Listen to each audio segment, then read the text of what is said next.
When I think of Donald Trump's opposition, Dumb and Dumber comes to mind. Specifically, the scene where Lloyd goes to Harry and says, "Man, you really wimped out." You really wimped out, man.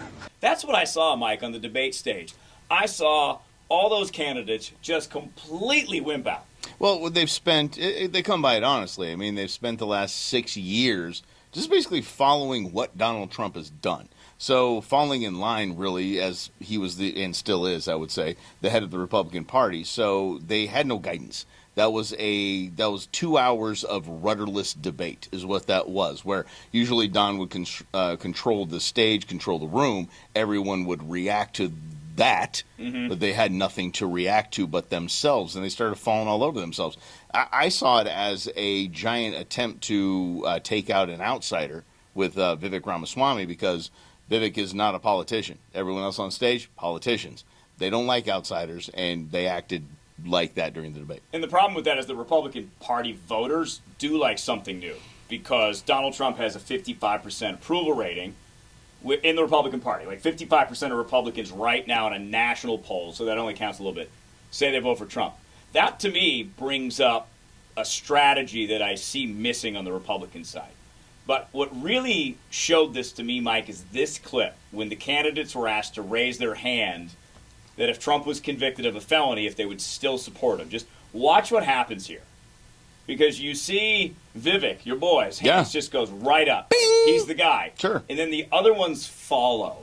That's the problem, both what you're saying, Mike, and the missing strategy. Because Vivek is taking that not anti-Trump approach, just different. I have different ideas. I'm younger. Whereas the whole that's missing to me is the direct confrontation with Donald Trump. Well, I understand. I think Vivek would take it to Donald Trump. Vivek has obviously a very firm belief in his mission and his drive. That's why his hand shot up. He's like, I'm unapologetic of who I am. And I think he was attacked on all sides by the vice president, the former vice president of the United States, went right at him. And he took it with a giant smile on his face. He took it as, do you remember when the shoe was thrown at W? Oh, yeah. Yeah, same thing. W pops with a big smile on his face, like, whoa. Yeah, same thing. It's the same vibe, it's the same attitude. I think it's refreshing, and I think it's going to start polling really well. I think Christie came off like a really bitter, angry New Jerseyan, twice failed presidential candidate.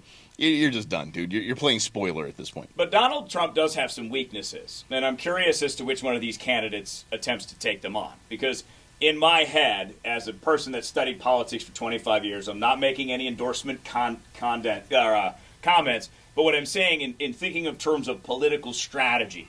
So if you know Donald Trump is at 55%, to me that says 45% of the vote is at least at play.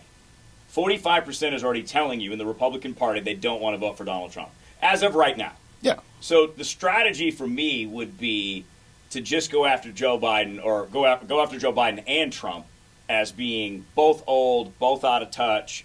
Trump lost to Biden. Biden's the worst president of the United States. Trump lied, put our nation through that. There are weak points that I think independent voters and some Republicans would like. So as far as a strategy, I would like some boldness out of one of the candidates. I think you would have to find a squeaky clean Democrat side politician or candidate to even make America shrug their shoulders on what Donald Trump is being convicted of, period. You would have to have a squeaky clean. Joe Biden, you don't have that. Gavin Newsom, you don't have that. You can't find a Democrat nominee or a Democrat candidate that would be a nominee that is squeaky clean and has a squeaky clean record. You can't. On that stage the other night, it was simple. I mean, there was 3 people, I think, that have a shot at, or qualified, I think, would do right by the nation being president, and that's Nikki Haley, Tim Scott, and Vivek Ramaswamy, period. Everyone else just food fighting.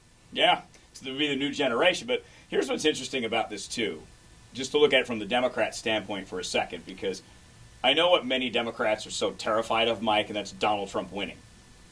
So think about this. Although they made more money than any time in their history, That's true. Although they had better unemployment, they had better working everything, the nation was flying under Donald Trump, and now they're afraid of it. But see, this is where Mike and I disagree a little bit. That he's right, but emotionally not. Sure. And we're an emotional country. So the emotions and your reactions to them, you lose your logical abilities to reason with facts.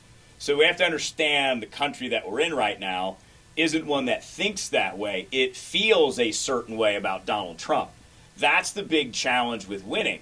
But to the Democrats, the point I was going to make, there's a chance Trump beats Biden. 100%. Just want to let you guys know. So you have to get mentally prepared that if you keep Biden your dude, it might be Donald for 4 more. Here's what I'd like to bring up. I think this is the importance of the Electoral College, because if what Rob's saying is correct, that we're an emotional country, I think the emotional country are the coastal liberal elite states. I think middle America, we the people, I think we're strong-minded. I think we're tougher than that. We lead with leadership. We look for leadership. We crave leadership. We don't lead with emotion. We don't vote with emotion. That's the beauty of Electoral College. If we didn't have that, we would literally have a nation that's led with complete emotion like we do now. How's that working out for you, America? So here's a final note. What your job is from here, if you think like we do, we got to get a bigger community, because our community, this rational, even though different points of view, conversation, this is the winning game formula. Everybody could win in America with this type of thing. So if you like it, subscribe, share it with somebody, and talk to people, right? Like we just did right here. I'm Rob Hunter. He's Mike Russell.